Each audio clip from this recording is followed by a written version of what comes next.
واهلا ومرحبا بكم من جديد واحلى على الاحلى ومسلسل ضرب نار، المسلسل الاكثر اثاره وتشويق في مصر والوطن العربي.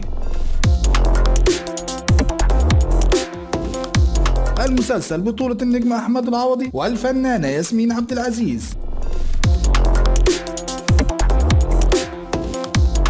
ودلوقتي وسريعا تعالوا نشوف اهم احداث حلقتنا النهارده، لكن في البدايه ما ننساش نصلي على النبي عليه الصلاه والسلام وكمان نوحد الله، ولو مش مشترك يا ريت تشرفنا بالاشتراك وفعل جرس التنبيهات ليصلك جديد القناه. في الحلقه السابقه شفنا جابر وهو قاعد مع محسن ابن عمه، وطبعا كان جابر زعلان جدا لانه ما تخيلش ابدا ان محسن يرجع تاني بعد ما صفروا علشان يبعدوا عن الطار.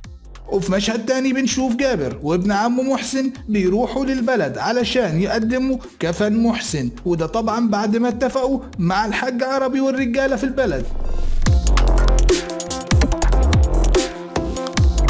ودلوقتي وبعد ما شفنا احداث الحلقة السابقة تعالوا نشوف اللي حصل في الحلقة الجديدة.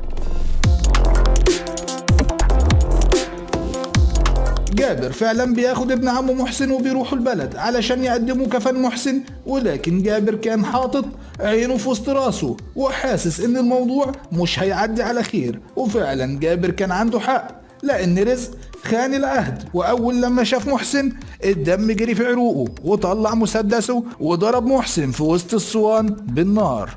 وجابر بينزل على الارض قدام جثة ابن عمه محسن وبيبكي وحاسس بالذنب علشان سمع كلام الرجالة وجاب ابن عمه معاه. وفي المشهد ده بنشوف جابر وهو بيحلف انه لازم ياخد بطار ابن عمه.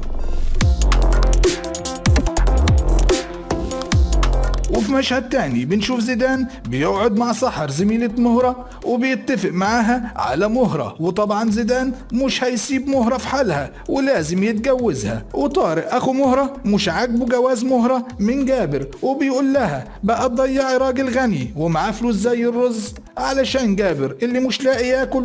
لكن مهرة بتزعق لطارق اخوها وبتقول له الفلوس مش كل حاجة، انا بحب جابر. ولغاية هنا وسريعا كانت اهم احداث الحلقة، استنونا الحلقة اللي جاية، ودلوقتي اقدر اقول لكم سلام.